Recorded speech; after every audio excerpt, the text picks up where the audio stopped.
Bom dia, turma! Como vocês estão vendo, comprei um aparelho novo e agora eu vou aparecer no cantinho da tela de vocês para acompanhar as videoaulas, tá? Vai continuar no mesmo formato. Vou gravar, subir para o YouTube, e daí depois eu entro com vocês no chat online. Mas é isso, agora vocês podem me ver, matar a saudade. Agora eu sou obrigada a me arrumar. Não foi o que aconteceu hoje, porque tá muito cedo, não quis. É, Ainda estou gravando nos meus pijamas, mas é isso. Agora com essa nova máquina dá pra gente se organizar. Então, vocês, por favor, peçam para a Elaine continuar comigo no quadro de professores, porque eu preciso pagar o computador pelos próximos 10 meses, tá? Para continuar dando essas aulas para vocês. Mas enfim, vamos para a aula de hoje. É uma aula super tranquila, mas é a aula que uma das que mais cai no vestibular sobre angiospermas, tá? Que vai ser justamente uma aula que vai falar bem pouquinho de como a gente classifica esse grupo. Tudo bem? Vamos lá. O que acontece então, pessoal? Quando a gente olha para as angiospermas, tá? A gente pode separá-las em 4 grupos gerais, tá? O grupo das angiospermas basais, que tá aqui, tá aprendendo a mexer com isso aqui? Tá aqui, tá? Esse grupo das angiospermas basais, então, que eu risquei aqui para vocês, achei muito chique esse programa. O grupo das magnólias, tá? E os dois grupos principais. Vamos ver. Essa angiospermas basais e das magnólias, pessoal, elas correspondem a mais ou menos 3% do grupo de angiospermas que a gente tem, tá? De todas as angiospermas, todas as plantas com flores, 3% estão nesses grupos. No ensino médio, a gente não fala deles para vocês, tá? A gente vai falar dos dois grupos principais e é justamente nesses dois grupos que eu quero que vocês foquem, tá? O grupo das monocotiledôneas e o grupo das eudicotiledôneas, tá? As verdadeiras dicotiledôneas. Antes, esses grupos estavam juntos num grupo geral que a gente chamava de dicotiledônia, tá? Aí a gente começou a fazer análises de DNA é, mais aprofundadas, tudo mais, e os estudiosos do grupo da botânica, né, os estudiosos de botânica, eles começaram a separar esses grupos de uma maneira mais aprofundada, digamos assim. Mas para o ensino médio, a gente vai focar só nas monocotiledôneas e nas eudicotiledôneas, tudo bem? E aí agora a gente vai falar das diferenças entre elas. É muito tranquilinho, pessoal, sério, de verdade. Fiquem na paz com isso. Primeiro de tudo, vocês têm que saber o que é um cotilédone, tá? Cotilédone é uma folha ou duas folhas ou várias folhas, como a gente pode ver em outros grupos, por exemplo, de gimnospermas, tá? Embrionárias, então são folhas embrionárias, tá? Quando a gente olha uma monocotiledônea, o nome já indica, né? Mono significa um. Cotilédone é a folha embrionária, então ela tem uma folha embrionária, tá? Onde que ela vai estar? Deixa eu tirar só a câmera aqui. Não sei como fazer isso, espera aí, que eu tô vendo. Pronto. Aqui, ó, para vocês olharem certinho. Quando a gente tem o fruto, né, de monocotiledônia e dentro dele a gente tem a semente, tá? Nesse caso, esse fruto seco do milho, né, que a gente já conversou na última aula. E aqui dentro a gente tem a semente, tá? O cotilédone, a gente só vai ver um cotilédone nesse grupo, tá? Então, esses grupos em que a semente só vai apresentar um cotilédone, uma folha embrionária na sua constituição, a gente vai chamar de monocotiledônia. E no grupo que apresenta dois, né, dico, a gente vai chamar de dicotiledônia, tá? Lembrando que a gente vai sempre classificar como eudicotiledônia, tá? As dicotiledôneas verdadeiras, prefixo eu significa verdadeiro, tudo bem? E dico significa dois. Então, no caso das dicotiledôneas, a gente pode ver, por exemplo, na semente de feijão, tá? Que é aquele grãozinho de feijão que a gente come todo dia. Quando a gente corta, que a gente vê dois cotilédones, tá? E esse cotilédone vai ser a metade do grão de feijão, digamos assim, tá? Essa região correspondente. E aqui a gente vê um embriãozinho, tá? Cercado por esses cotilédones. Tudo bem? Então, o que que acontece, pessoal? Eu sumi um pouquinho só para mostrar algumas imagens para vocês. Quando a gente separa, então, quando a gente vai classificar o grupo das monocotiledôneas, a gente está falando de cerca de 60 mil espécies, tá? Isso é correspondente a 22% das plantas com flores, tá? E a gente tem duas famílias principais, não são as únicas, são as principais, as que têm mais representantes, tá? Mais da metade dos representantes das monocotiledôneas pertencem a essas duas famílias. A família Gramine, ou Poaceae, tem esses dois nomes. O nome já deve indicar para vocês, né? É a família das gramíneas. Eles têm cerca de 15 mil espécies. Então, tudo que vocês olham lá no meio do mato e vocês falam, ah, isso é mato? A gente tem 15 mil espécies de mato diferentes por todo mundo, tá? E a flor da mamãe, tá? A flor que vocês vão dar nesse Dia das Mães, se vocês conseguirem comprar em algum supermercado, né? Que é orquídea, tá? As orquidáceas, a família das orquidáceas, com cerca de 20 mil espécies, tá? Tem uma grande discussão sobre essa família, porque a gente consegue criar novas espécies de orquídeas através de mistura entre espécies e tal, mas a gente não vai discutir sobre isso não, tá?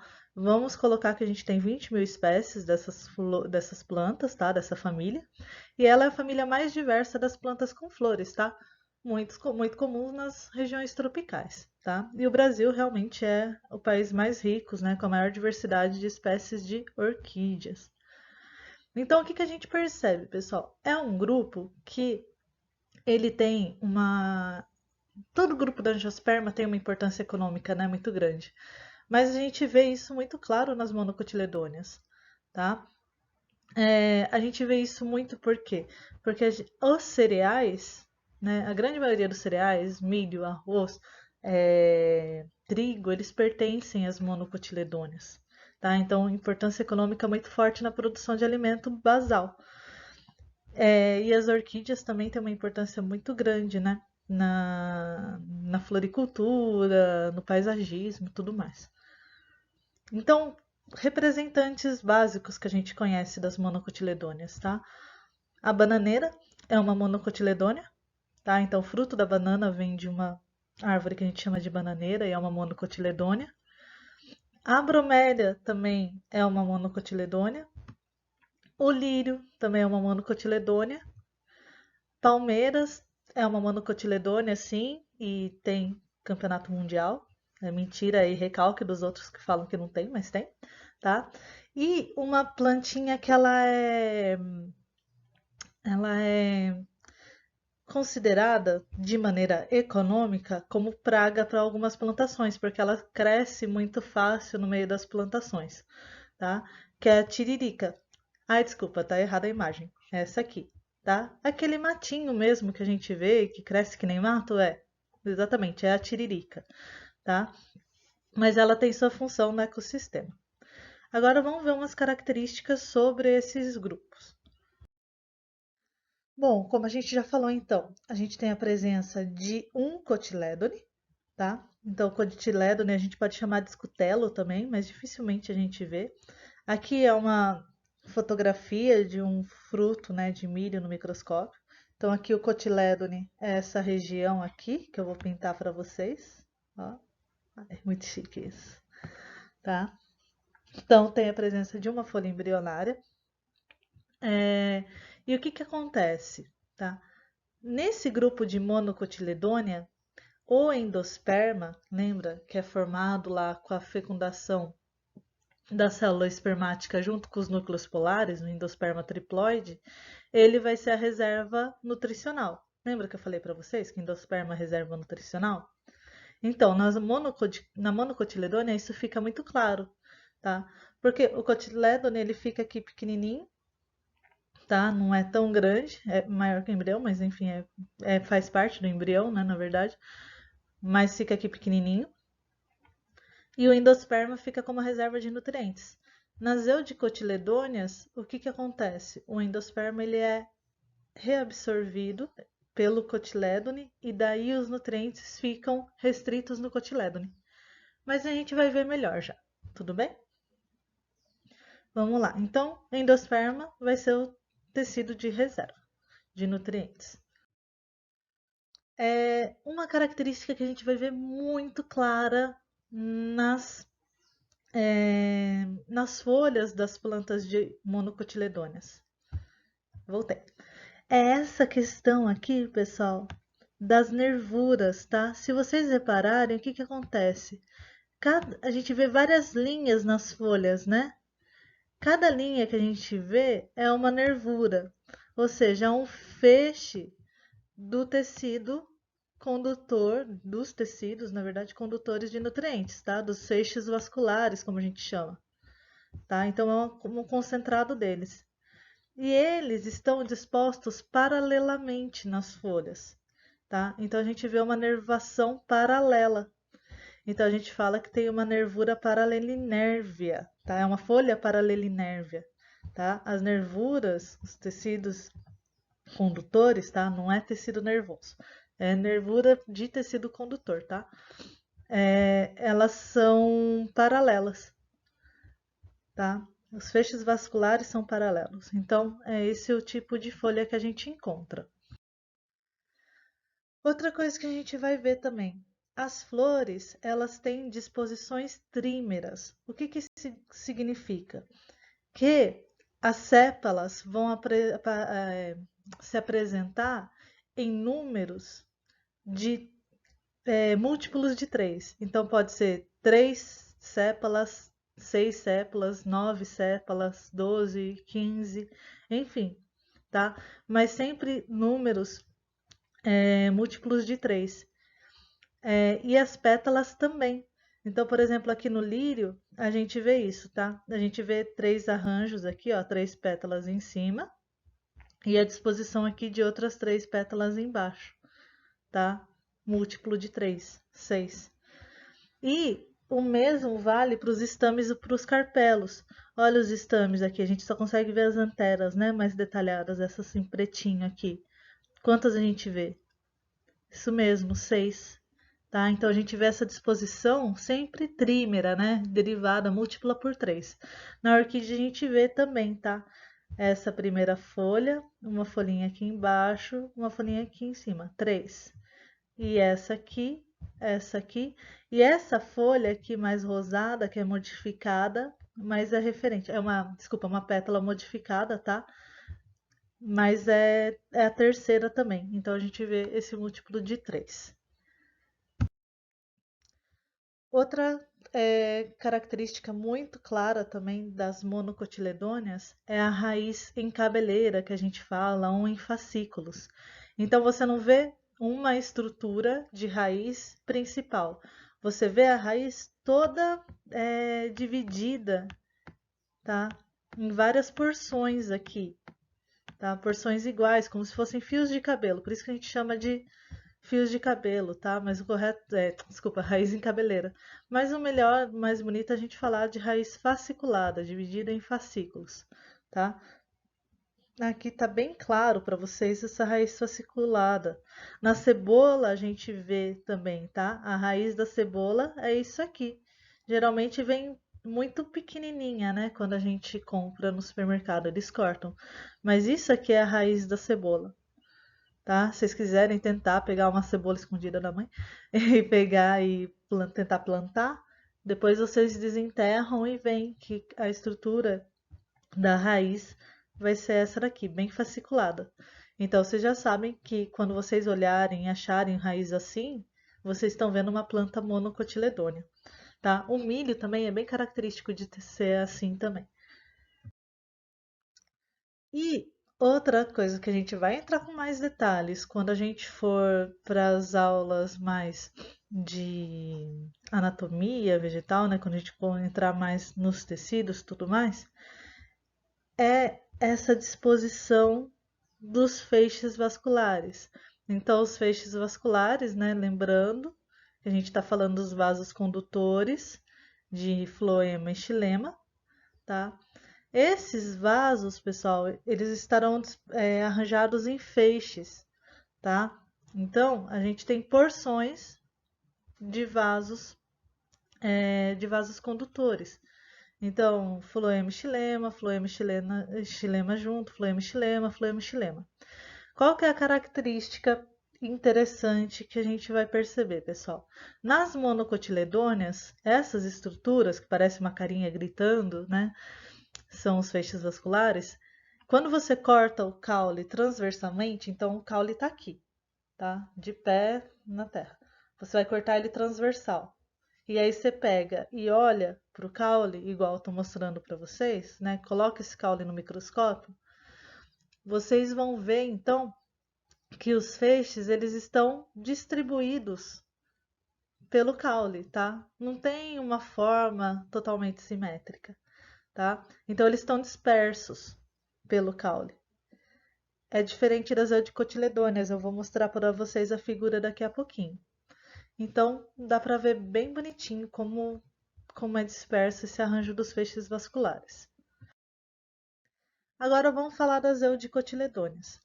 Quando a gente olha então para esse grupo, a gente está falando de 3/4 de todas as espécies das plantas com flores que a gente tem descritas até então, tá?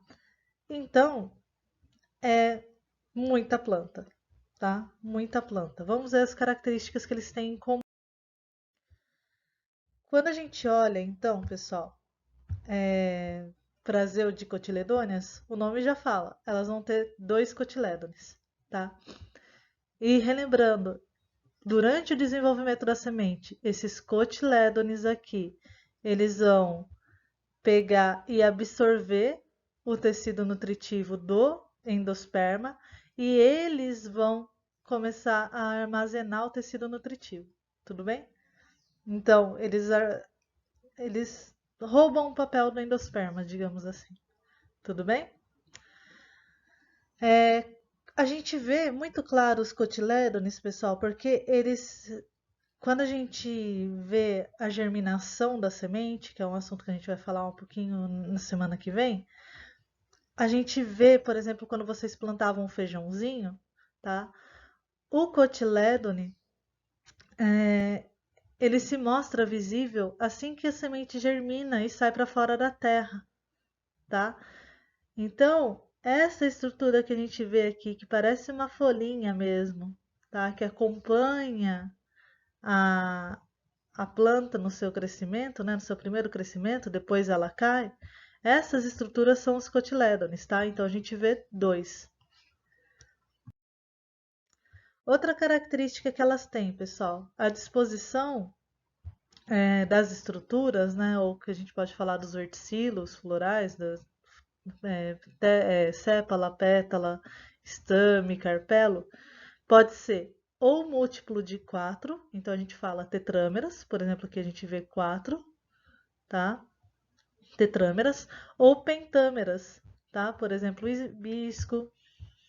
Então a gente vê múltiplos de 5, tá? Nossa, Elisa, e daí quando eu vejo uma que é múltiplo de 3 e também múltiplo de 5, por exemplo, tem 15 peças florais, né, de cada tipo. 15 de cada tipo de peça floral. Aí você vai tentar olhar para aquelas outras características, tá? Raiz, tudo mais. Belezinha?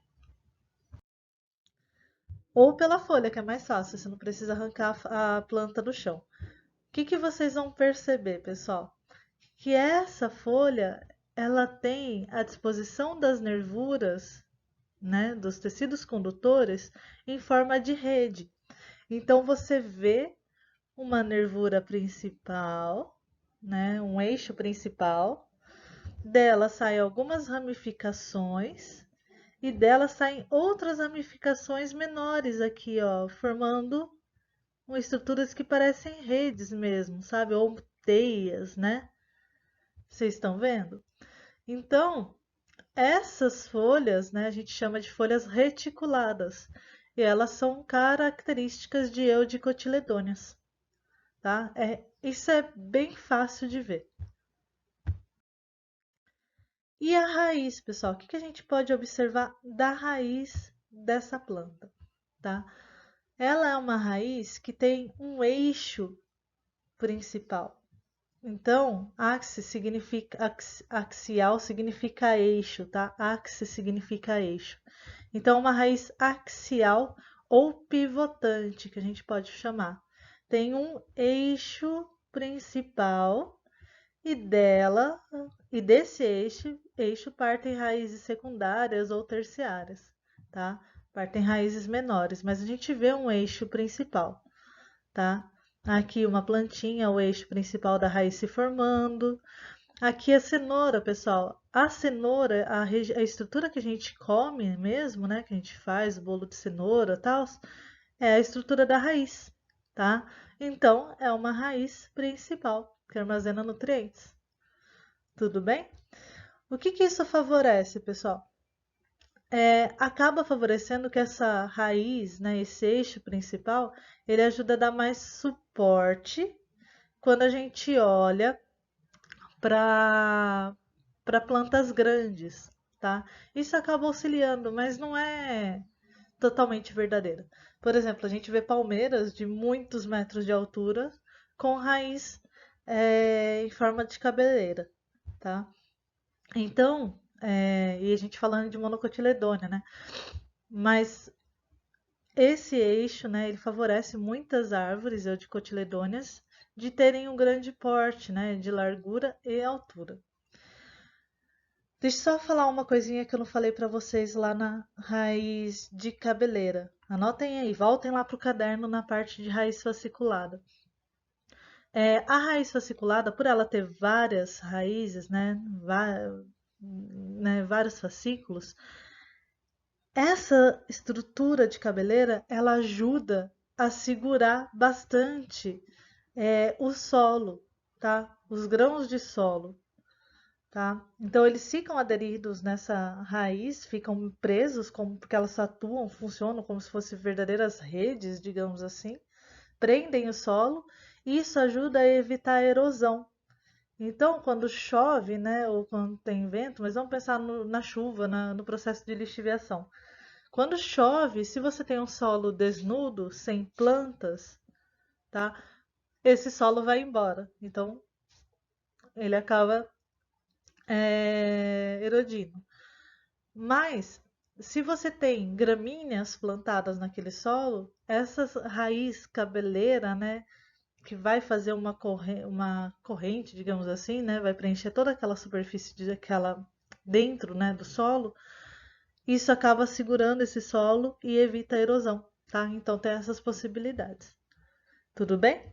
Vamos voltar para as eudicotiledôneas agora.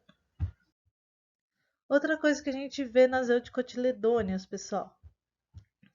Aqui, os feixes vasculares, eles vão estar arranjados em anel, tá? Então, eles não estão dispersos.